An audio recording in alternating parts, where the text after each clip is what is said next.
podcast for those who suffer, which is everyone. It's a space where we can speak honestly about what it feels like to be in desolate places without losing hope. Welcome to In the Thicket. COVID and all the things around COVID, like vaccines and mandates and all the things, have been so divisive in our culture today. We wanted to take this episode not to really look at stances and opinions and things like that, but really to look at relationship. What does it mean to be in relationship with people, even when we have very different views about things? So we really encourage you to listen to the whole episode, but also just a word of warning, and we do repeat this in the episode, but if right now you're feeling very overwhelmed, or if thinking about or talking about COVID things is something that you cannot do for another second, or you're gonna go crazy, then we encourage you to actually put this episode on the back burner until you're at a place where you think you might be able to listen and not feel too overwhelmed. For those who are ready to venture in, we're very happy to have you with us, and we hope you enjoy it. Oh, friends, hello. Yes, that is. Oh, yeah. This is Hi, everybody. This I feel is like so great. The Santa laughs. That's why I said ho ho ho. It's like oh. Oh no, that was the. This is the. You've read the title of this episode, so That's you know right. it's coming. That's Well, right. you don't know it's coming, actually. That's right. Exactly. Right. You don't know. Yeah, that's right. Okay, but for real, welcome everybody. Hello. We'll do our little introduction. So just in case you're new to the episode, I'm Erin. I am a consecrated virgin who was in Toronto and is now living in Ottawa with family, and which is also interesting for this episode because I'm in Ottawa. Yep. And who are you, Nicole? I'm Nicole Richard. I am a university professor in Nashville, Tennessee, but I'm Canadian. And Rachel, who are you? Yes, I'm Rachel. I live in the greater Toronto area with my family, and I am finishing up my master's in theological studies at the U of T.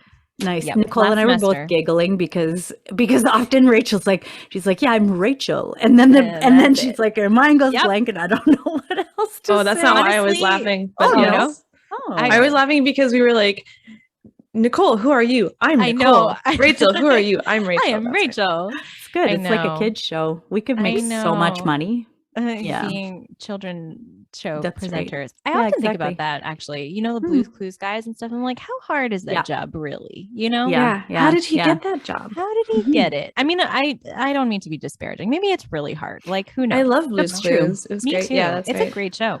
Well, I mean, I watch a lot of Blippi now because of my younger nephew. Oh, I Blippi heard of is this. so annoying, but Oh, no. I mean good, but like he's anyways, and now there's like an imitation Blippi, so he's actually another guy who is like a legit Blippi, but he's not Blippi, but he was hired so that he can do more, so they can have more Blippi shows, and so there's multiples of Blippi. It's boy. I don't know what the world is coming to. Wow. I don't know what's happening. confused. See, you know? That's okay, crazy. on the Yeah. theme of children's television shows, because I have a niece and a nephew, and I also, worked with kids as a music therapist for a long time. So I know things, Yeah.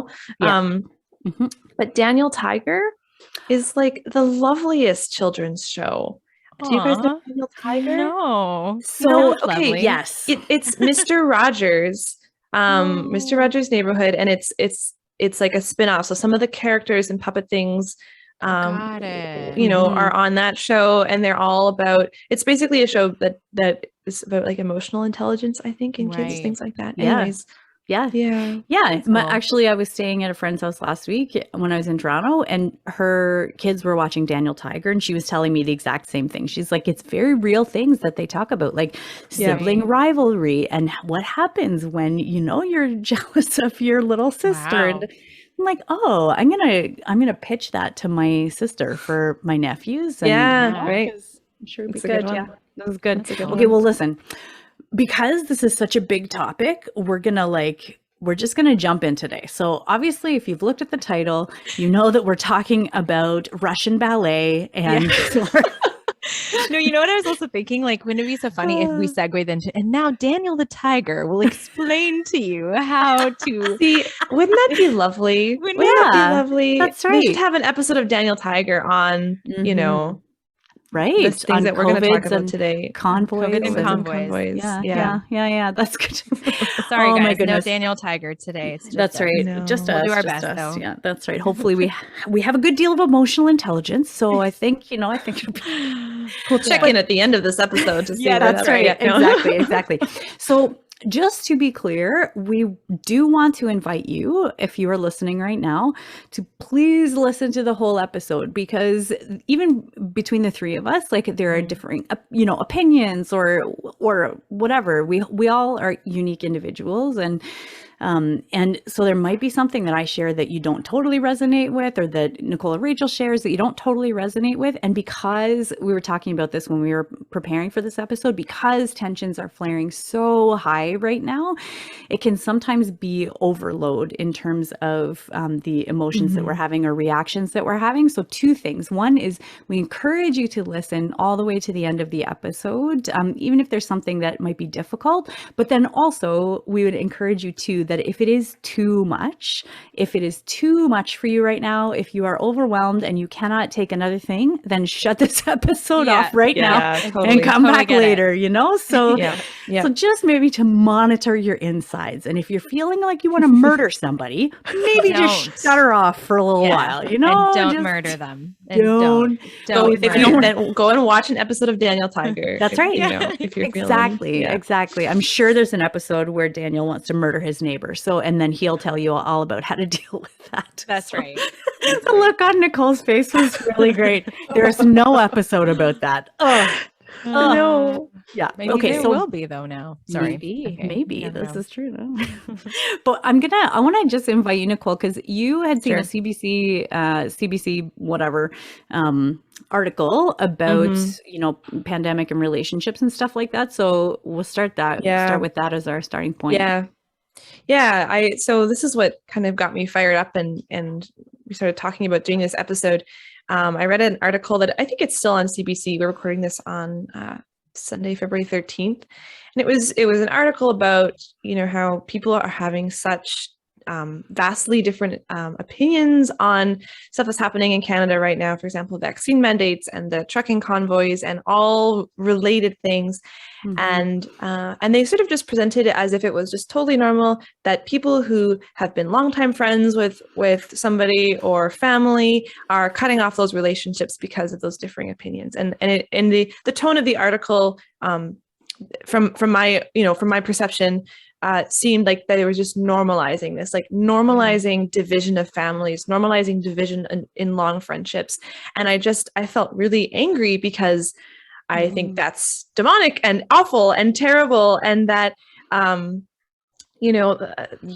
that's not a sign of a healthy society or healthy communities if we let differing opinions totally divide us. That's a sign of that evil is getting in, that it's just bad. That's bad. And so I was, in my own family, we have a lot of differing opinions on things throughout the pandemic. Different. Some of us are vaccinated, some of us are not, and sort of all kinds of opinions like that are different. And we've had to navigate that and make choices on what we're going to do with that. Are we going to allow these differences and tensions to rip us apart, or are we going to find a way to still love each other and be family? And it's been tough, but we've all been on the same page that we love each other and we want to maintain loving relationships. And we've been, it's a consistent battle to work on that. So I'm just very passionate about this, and very passionate about wanting people not to be torn apart by these differing opinions, even though I recognize that people are deeply affected by sort of what we'll call the opposite side, or deeply affected by things that are happening on all sides of these topics, and that it can be very emotional and very personal.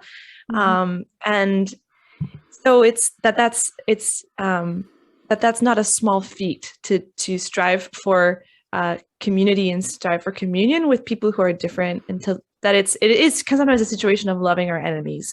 So anyway, that's kind of where this episode was coming from.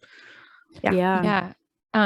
I think, and maybe Erin, you can speak a bit more to this, especially living in Ottawa right now, but like there, for people who are not in Canada, I mean, obviously we're talking about COVID and that's a worldwide global reality and it's affecting all kinds of people in all kinds of countries in different ways.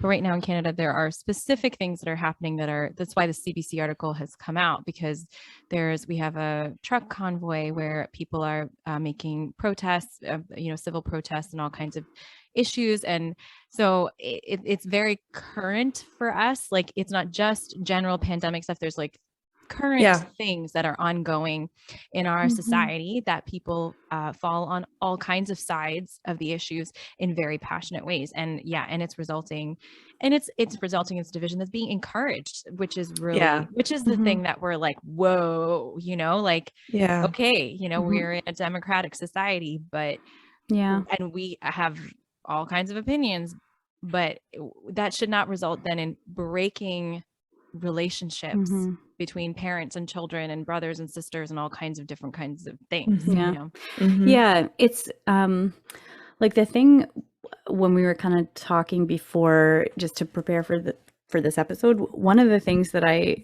kind of even realized in myself is like, and then we see, or that we should see in others, I think, but that we often miss, is this like holding things in tension. Like I can feel it in myself right now that I'm holding tension, because just for like background, whatever, I have a degree in virology. Like I studied virology. Cool thing that I didn't know. I can't remember if I told you guys this or not, but the paper that I had published when I was in my undergrad has actually been cited in some COVID research stuff. No way. That's cool. I know, right? Isn't that so fun? I mean, nothing like I did not form the basis for our current therapies for COVID at all.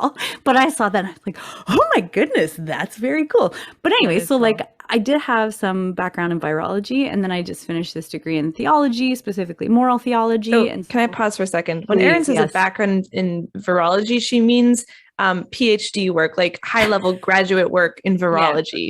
So not like one class science. Right. That's right. That's right. Like high school. Yeah. Right. But it's like, it's been interesting because I've done kind of the whole gamut of stuff. Like I've been involved in Facebook wars. I've been involved in like conversations. Like there was one conversation that I had back and forth with somebody, which was just like a voice messages on Facebook back and forth about things. Or like I've had Zooms with people who just randomly contacted me, and there've been so many people who've kind of reached out as a result of, I think, just seeing some of the stuff that I've written on Facebook. And the people who've touched base with me, a lot of them are like, some of them have been healthcare workers, for example, who felt very kind of alone when they're seeing people fighting back against the mandates and stuff like that. Or but then I know also that there have got to be a lot of people who are on the opposite side of like, who haven't contacted me, but who are like, oh my gosh, I feel very hurt by what you've written, or like something like that, And so even in all of those like dialogues and things like that, I feel this tension in myself with all like holding these things in tension between like, I don't know, the virology side of me that's like, well, to keep everybody safe, we need to lock down the whole world forever until everything is gone. And then like the other part of me that's like concerned with jobs and freedom and like lack of people's participation in society and like all of those kind of things. And I feel them all in tension in myself. And I think that even too, when we're talking about the convoy and coverage, like media coverage or whatever, that it doesn't paint this picture of people who are holding things in tension. Right. It paints a picture of people who are, and it's true that I think there are some people who are like, there should be no restrictions ever. And they're, like that. But I don't think most people are kind of in that park. And then there are other people who are like, no, we should lock down the world forever until there is a definitive cure for COVID. And I don't think most people are in that park either, Like everyone's I think somewhere in the middle and trying to muddle it through. And exactly. And so then you have every person who is a person holding things in tension coming like not against, but in contact with another person who is holding many things in tension. And it is so messy. And then you try and encapsulate that into like one line rhetoric things for a news article or like, and it just doesn't work, you know? Yeah. Yeah. It's so interesting because both of you have shared, I think, some like really hard experiences in relationship through the pandemic. Like you're sharing, Nicole, like your family working really hard to stay united and love one another despite very different opinions on different issues. And Erin, like your, the Facebook conversations and all these other things. And I've kind of had a very different experience of all of this time where for the most part, I would say my family and I are kind of on the same page, but also on the same page of like, it's not been, and we've been blessed in this regard. We haven't been so negatively affected. Both my siblings did get married during the pandemic and their weddings were very intensely affected. But I think, excuse me, I think like being Catholic. Sorry, I just want to say, COVID. It's COVID. Yeah. Do you feel like that every time you cough in public now? You're like, oh don't. Yeah, I know. Seriously. Oh my goodness. It's so crazy. And I almost feel like, just this is an aside, when somebody is in a public place and they cough, like I look at them with like, I try to look at them with so much tenderness, being like, it's okay. Like I accept you. Like I'm not scared of you. I promise. Like, cause I just feel like everybody else is probably like, oh my gosh, like run away or something, I know. I feel so bad. But anyways, yes, that was not a COVID cough. I hope. Anyways, no, I don't think it was. Anyways, oh my gosh, that's going to be like our In the Thicket headline. Rachel has COVID. First case to be passed through Zoom. Oh boy. Anyways, so that's great. I would say that my experience has been relatively mild from an emotional tension point of view. And I have also avoided kind of really diving into the news. Like I really wasn't really paying attention to the numbers and all that kind of stuff. I just kind of cut off probably like a year ago. I was like, well, it doesn't mean that much to me. I don't really understand a ton of it. So I just kind of keep abreast of like whatever the general news is, Anyways, all that's to say, I think that it's been really interesting for me because I think I have kind of opinions that have run the gambit of like different parties and different things, but I come from a legal background. And so like, for me, I've sort of at peace with my own position in that, like, I think I understand the purpose of policy a particular way, and that has led to certain opinions. And I understand that there's parts of this conversation, like the science part, that I don't have a whole lot of, knowledge in. So I do the best that I can with different sources, but there's a kind of humility that I've had to accept of being like, well, I don't know everything. And I think I'm comfortable with my position, but I'm also comfortable with the fact that other people who are intelligent and reasonable people have come to very different conclusions. Yeah. And I think that like we have in our society very much the right to talk about those opinions and have those conversations. And we should. But I don't think we should unless it's actually helpful. Like I don't tend to have this COVID conversation, I would say, with many people because I don't particularly feel called to it. Now I know people who do feel called to it, and I think that's good and that's fine and that's important, but I don't. Right. I don't feel any pressure at all to need to bring it up if I don't want to, or if I don't feel like it's going to be helpful, So I think that, it helps to bring down the high strung feeling of everything, just to be like, okay, well, have I done the research that I felt called to do? Have I been responsible of how I've come to my position? And if I have, and I feel like it's reasonable, you can do the best you can to mitigate that with other people's opinions, but you have to come to your conclusion at the end. Right. You also have to be comfortable with people coming to different conclusions than you. Yes. And just accept it, and I think as Catholics, especially, and I've experienced this in my own family. Obviously, we want to be totally united in how we think and feel about something because that's so nice. It's so lovely to be totally on the same page with people that you love. That feels amazing. But, I think the beautiful challenge is when you're not on the same page as people that you love. Okay, why is that important? Is it important, and why? Can we still have unity with people who think differently than us?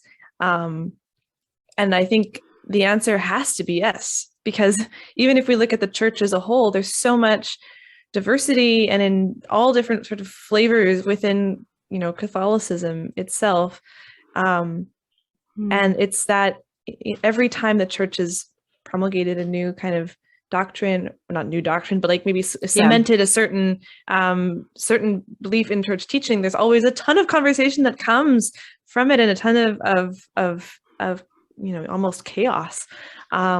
And so, and we bear with each other, and we're in it for the long haul. So there's like a patience if we're not quite on the same page. And, so I think, Rachel, one thing that I'm just like very excited and I want to talk about all the things, but one thing that when we were talking about this episode before was that, Rachel, you just said, is the importance of discernment. It's that, thinking about, if I want to have a conversation with somebody about this COVID thing, why? What is my goal? And is that goal consonant with wanting the good of the other and ultimately desiring unity? And I don't mean unity as in thinking the same way, but unity as in just loving the other person for who they are right now. If that's not our goal, we need to look at ourselves and think, why are we having these conversations? Why am I taking this tone? How am I going to choose to interact with this person? And I mean, I can just share from personal experience that, I talked about my family having differences of opinions, and there was several months where it took us a while. First of all, we all figured out, we're not the same on these things. We're making different decisions here. And really kind of that hitting us like, we usually like each other a lot, and we're usually kind of all in sync, and we are not in sync right now. And it came to a point where there's certain topics that I had to say, I actually am not in a place where I can have this discussion, because I am not going to convince certain family members of my point of view, and they're not going to convince me of their point of view. But I have made a good discernment, I think, for the choices that I've made in regards to vaccination and things. And I'll just say I'm vaccinated, and that was a choice that I made and felt called to do. And I feel very at peace with that. And I've had to come to the point of trusting that if there's members of my family who came to a different discernment, well, they're people of prayer. They're doing the best that they can. And regardless of differences of opinion or sources of information that are different, I have to trust that the Lord is leading them, even though it's come to a different outcome, and not attempt to convince them unless there's a clear call there, which I haven't been. So there's certain topics of conversation that we just are just off limits right now. We don't talk about it, because if we do, it would be unproductive, unloving, and create more division. And it took us a while to kind of recognize that,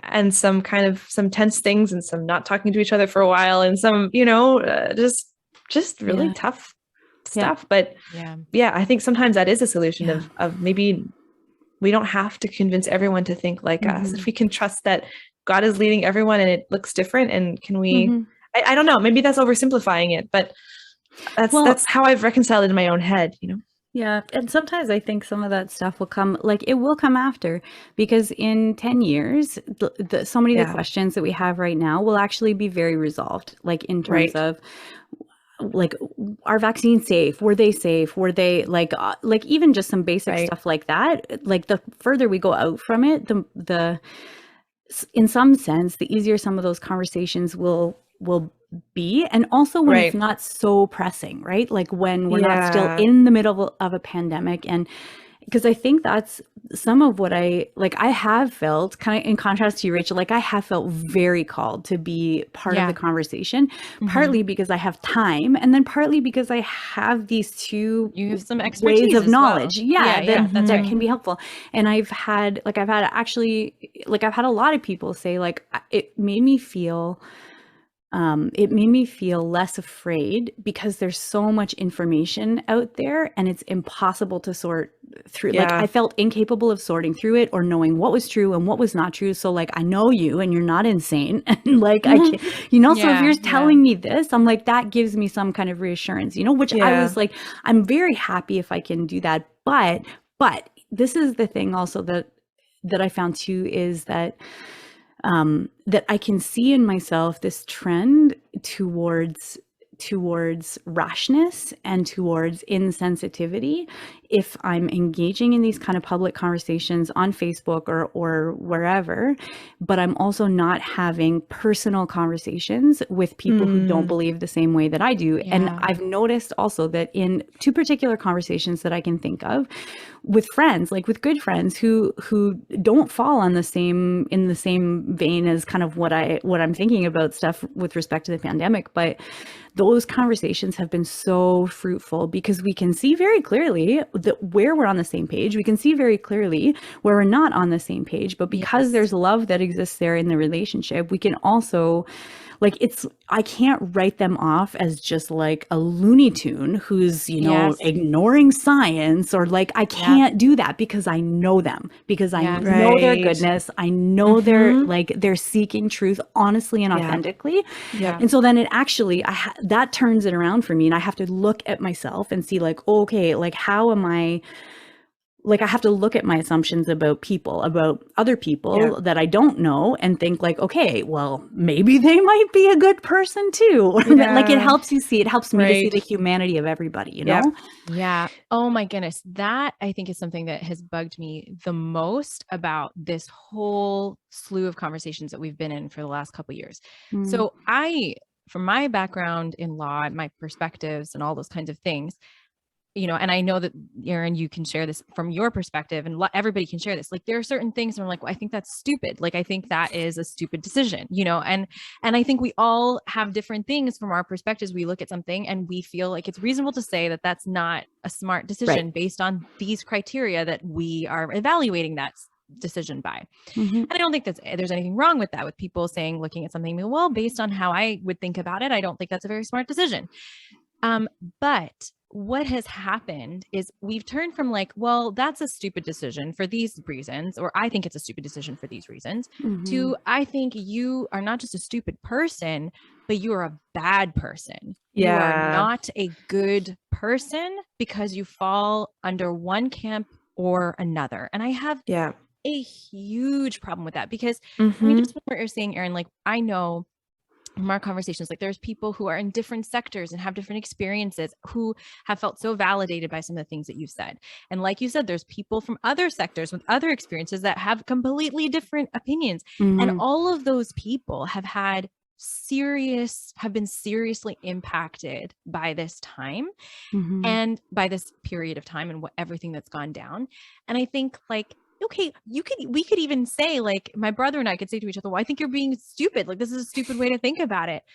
But to say to him or to say to somebody who I know, like, well, I think you're a bad person for thinking this way, when you have all of these actually like decent reasons for coming to that conclusion, it's like, it doesn't just shut down the conversation. It turns the conversation to what you were talking about before, Nicole, which is enmity. Like people then become actual enemies where they should not be. They should not be enemies. Like that's not a cause for enmity. And so I think, fighting about policy, fighting about information, whatever, and interpreting it, all that kind of stuff.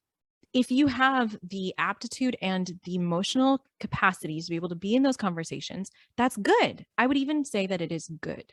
But then to caricature the person that you're speaking to and to end the conversation with the exclamation point of, well, you think this, therefore you are bad.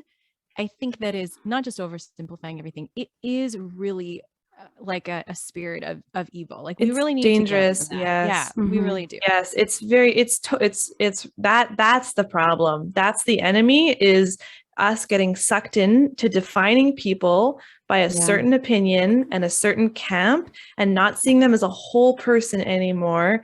And then deciding and then having that as a judgment on them and their goodness and their love, because every single person is a beloved child of God, even if they're still sitting in Ottawa honking their horns, or there's somebody who's gotten double vaxxed and boosted and, wants mandates across the board. They're both loved by God.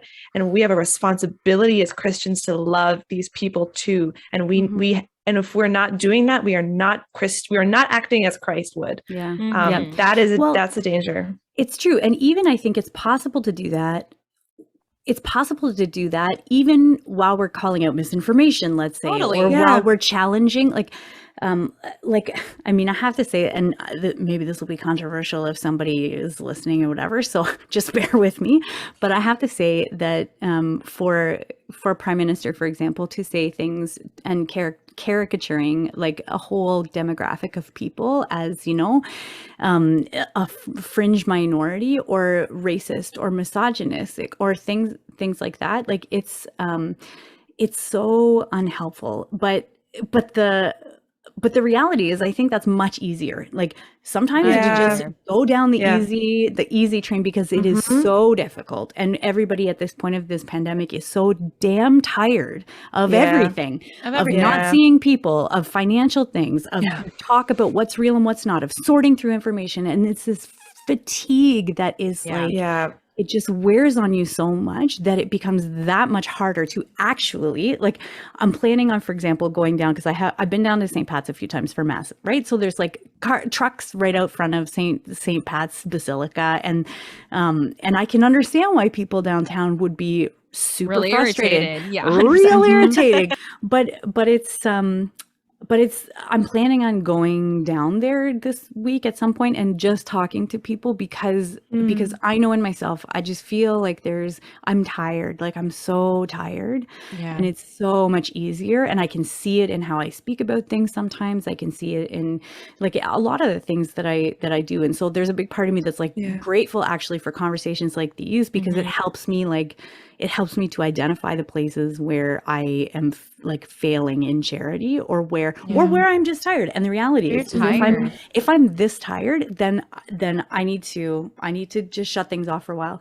I need to not comment on things, and I need to know where that line is for myself and be able to actually do that, you know? Otherwise I'm going to hurt people. And exactly like you said, Nicole, reduce people. And then I am not following. I'm not a disciple. Like I'm not following Christ and loving others in that moment. There's so I was listening to, if you guys have listened to our episode with Father Chris, I talked about how I've been listening to a lot of Conan O'Brien, God bless Conan. But anyways, I was listening to an episode he did. It was really interesting actually. A few weeks ago he had a Supreme Court justice on his show, which is kind of nuts. I was like, how did he swing that? I don't know. But anyways, Justice Sotomayor, who's a particular kind of judge and a particular kind of viewpoint that she comes to her work with, but obviously a very intelligent woman. And anyway, so I'm listening to her, and I would say like probably I have some disagreements with Justice Sotomayor on a bunch of issues, probably, most likely anyways.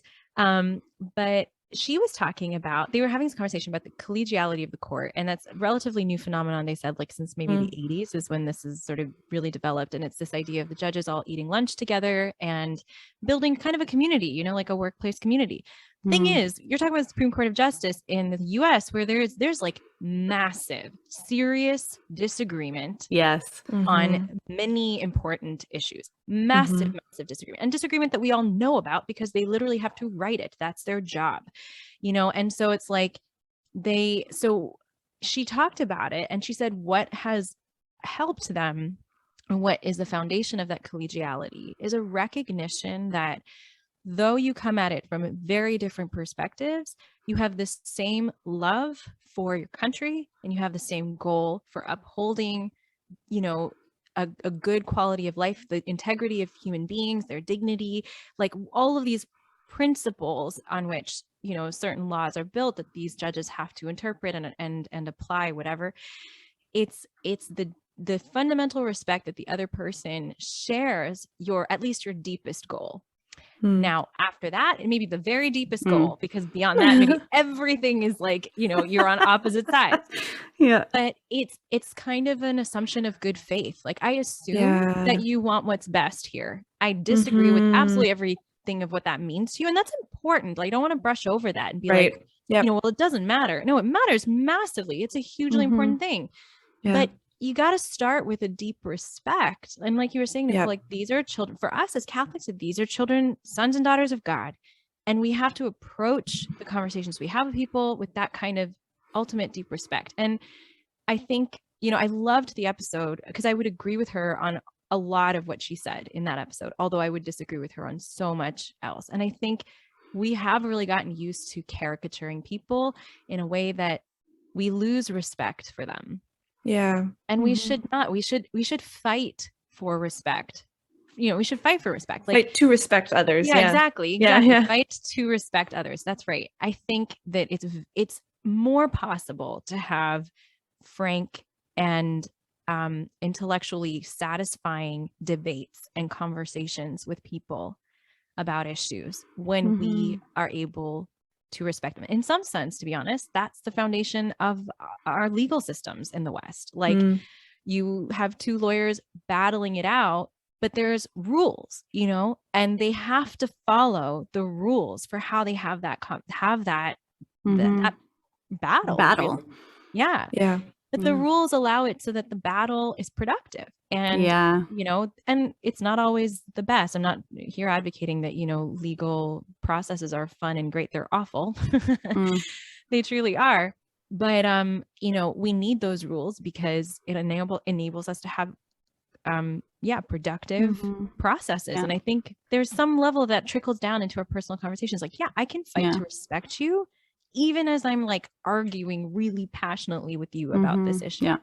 Well, which is especially when there's something like this, like, it's not like we're just like, should we paint the room blue or should we paint it white? Like, because it is actually real lives that are at stake, whether it is the life of somebody who is immunocompromised and needs to be protected, that we have a responsibility to protect against, potential infection, or whether it is the life of somebody who has lost their entire livelihood because even though they work from home, but they have chosen not to be vaccinated for whatever reason, And I think it is good to say too, that it is important to talk about and to kind of have these really hard conversations sometimes about like what might objectively be true. So for example, if you're looking at science, like the scientific method, there are things that are objectively true and objectively not true about how viruses work or what this, but then there's also, like, when we're mixing that up, like, for example, if you look at, I would argue based on the evidence that the vaccines don't cause miscarriage, for example. But you have somebody who's trying for a baby or who is pregnant, then it's not just that, okay, well, the science says this, but it's actually like on their conscience, there is the weighing of a human life that they are responsible for. And what if, but what if it does? And so it's like these very things, serious, it's very high stakes, and it's high stakes in both senses, because totally. If we need to protect the vulnerable, vaccines, whatever you want to say about that, and then on the other side you have these things that are like potential unknowns. And again, like, from a science perspective, like, I can say whatever I want about how the virus works and all of those kind of things, but then also when you're talking about human conscience, we have a responsibility actually to obey our consciences, and that the church teaches that too. So it's so difficult. And it is this whole reality, and it because the policies that different governments in different countries have made in response to this situation, that the pandemic situation that we've all been facing, is a cost benefit analysis. No matter what, no matter which way you slice, it has to be. There will be a cost to some, there will be a benefit to some. And it is, I think, where, if I can just offer this as something for people to think about, where we can get so lost is that we are convinced that we think we know the kind of cost that has to be paid and the kind of benefit that, and everybody falls on a different place when they when they make that decision of like, well, this is the cost and this is the benefit. One of the things that I've realized is that it's even our understanding of the costs, even our understanding of the benefits it's so incomplete, because we all only have a slice of the pie. It's so much bigger. And so the stakes are intensely high because we can't even predict how different things have impacted. There's such a trickle effect to all of this, And so, and that results in, you have, like, in a way, the truckers, like, no one would have expected the convoy, in a sense, like, and I think, to me, it was just an image of like, this has far reaching impacts that we cannot control. Like the government can't control how this is going to impact different kinds of individuals all the way down the line in all kinds of ways. And so if we can just have some respect for one another and start listening to each other, I don't know if we're going to solve anything. That is not what we're saying, but at least we will solve the problem of hate. Like, honestly, just like the development of like just enmity between people who shouldn't be enemies. Like at least that, at least that. I'm wondering what kind of practical tools you guys have used in your interactions with others to help guard against that development of enmity. I mean, I can share stuff myself too. Like, I think for me, I would say there's three things that I've had to discern when it's time to use whichever strategy. One of the things has been like just bracketing off certain topics and realizing like we're not able to have a productive conversation about this right now. Maybe we will in 5 years, but we can't right now. And respectfully asking asking for setting a boundary for myself to say, I'm not able to talk. And for me, it's been a thing of, just boundaries, and not assuming like maybe they would be able to talk about it and they'd be okay, but I'm not able to talk about this, and being honest with that and be like, I love you and I want to preserve the relationship with you. And I feel I have so much emotion around this that I'm not able to talk about it. So could we talk about other things? There's so many other things I'd love to talk about you. Right. And just like communicating that has been one thing. And a second thing has been active listening. Like sometimes being willing to, I was talking with my brother the other day and he was saying, talking about this, these like the straw man argument where you kind of say, oh, this is what you believe. And then I'm striking down your argument and showing how it's false, and how we all kind of do that sometimes. But that the alternative to that is this term going around called, I think it's steel manning the argument, which is saying, okay, this person in front of me believes something vastly different. I'm going to see if I can steel man their argument. That is, find the best parts of the most logical parts of their argument and present it back and say, is this what you're saying? Is this your perspective? And doing that until I understand 100% where they're coming from. So doing this kind of active listening, really just seeking to understand and not trying to like have the agenda of like no agenda, just understand. Just understand. And when I have done that, that's been really wonderful for just helping people feel heard and feeling respected. And sometimes it's turned to people then asking, well, what's your perspective? And sometimes not. And I've had to learn to be okay with that, right? Not going into those conversations, hoping that it's going to come back and then I'll get to share my view, but just seeking to understand. And the third strategy has been sometimes engaging with content, in the way that I am able to. So I can give an example there,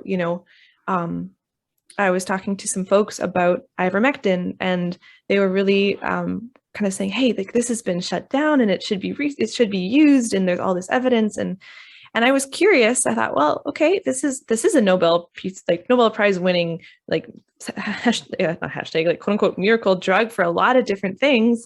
Maybe there's evidence for this. So I said, okay, it's like, send me your links. Like, what's the evidence? And because I have the expertise, I went and I looked at every single clinical trial that had existed to that point.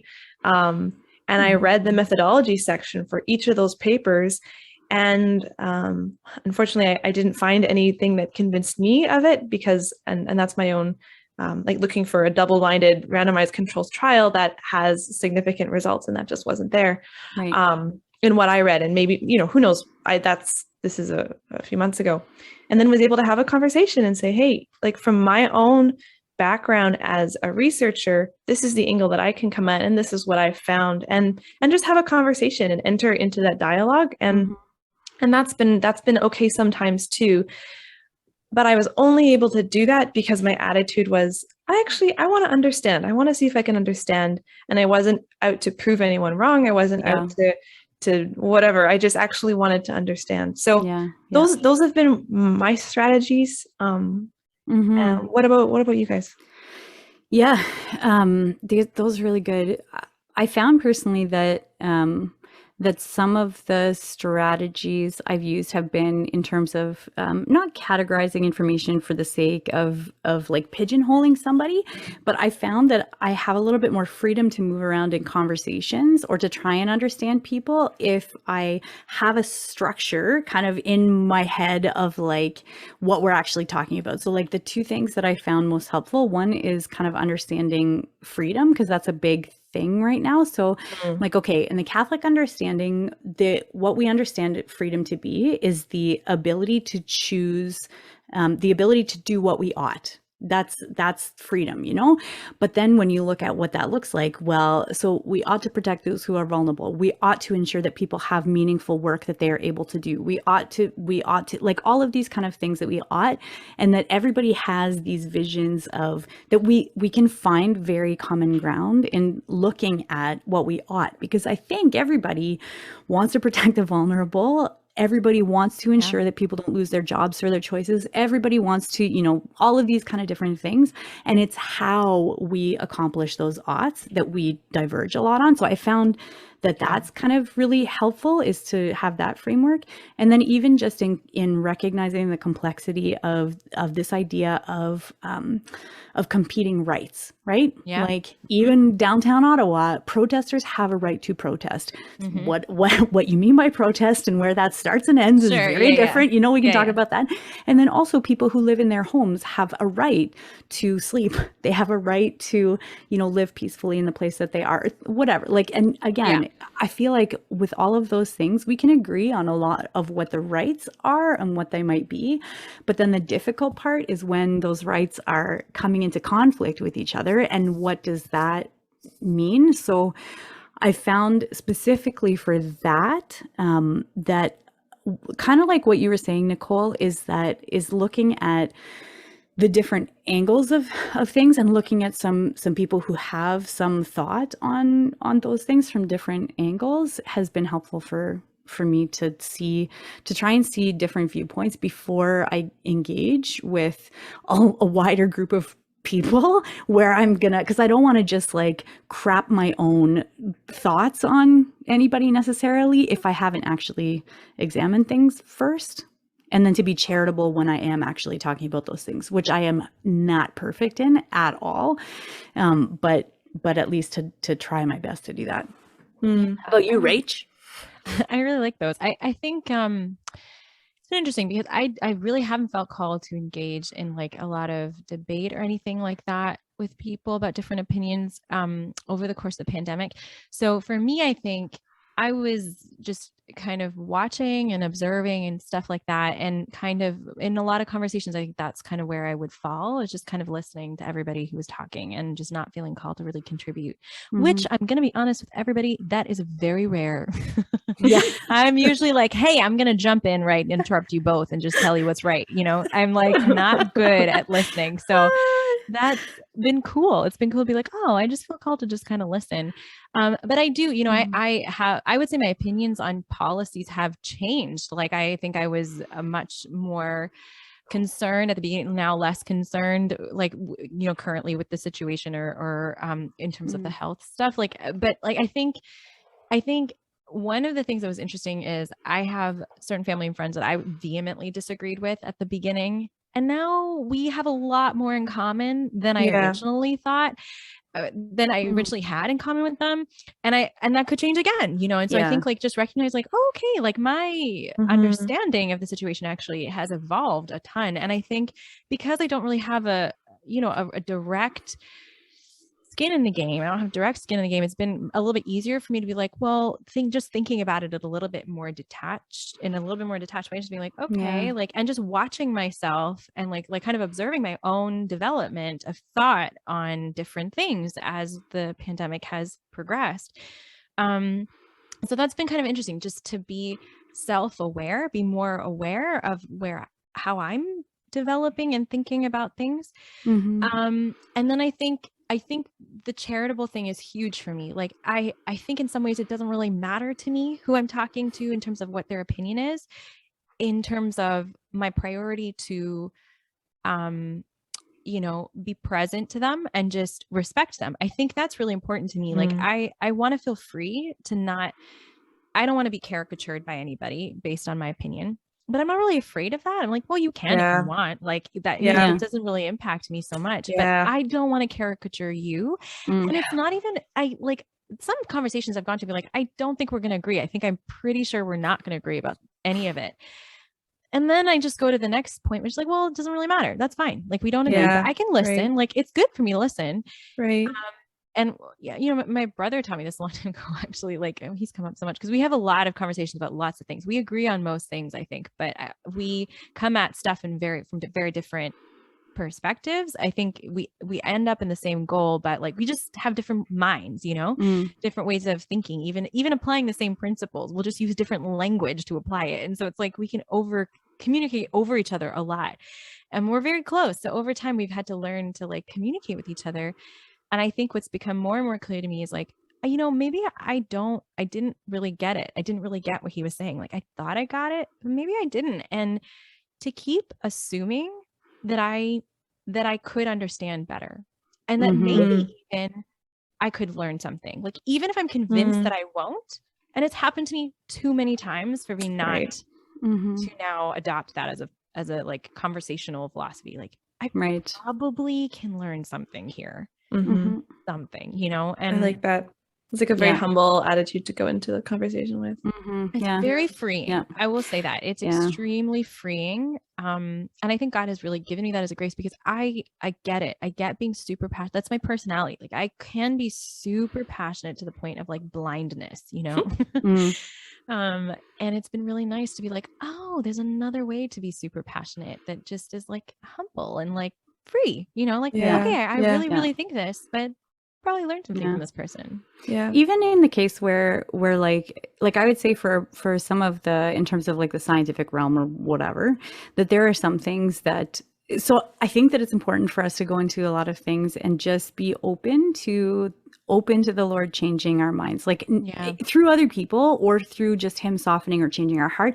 And I found that actually in myself, like with respect to mandates and vaccine passports and things like that. I was kind of pretty on board with them for certain situations and things like that before, but then I don't know, listening to people and thinking about it, I'm like, no, I've changed my mind on that. Like, I have changed my mind on that. And I think that's a good thing. Like, whatever, the Lord is going to do whatever he's going to do in my heart. Right. But at the same time, I think it's also okay to have, there are some things that I have sincere doubts that I will change my mind on with respect to some of the science stuff, right? And I think that's okay. Oh yeah. But also I can have that at the same time as my heart becoming softer towards other people. Like, my heart can always be softer to others in terms of loving them where they're at, and in terms of, and I think actually then it means that the things that I'm holding on to in terms of things that I think are really true or right or things like that are things actually that other people then become potentially more open to hearing, because my heart is a safe place for them to land. And that's such a good point, Erin. I love the way you're characterizing that we're, you know, what none of us are saying here is, well, just be a ball of mush in terms of your opinions. That's right. And get along with everyone. Let's just all get along. It's like, no, you can hold the truth that God has revealed to you. And as you know, I mean, all of us have an imperfect view on truth, and even science isn't perfect, but there's some things that we can know to some degree right now, and hold those things and then still love people. Like, do both. It's not either or. We have to do both, actually. Like, that's the thing. We have to do both. That is what we're called to do.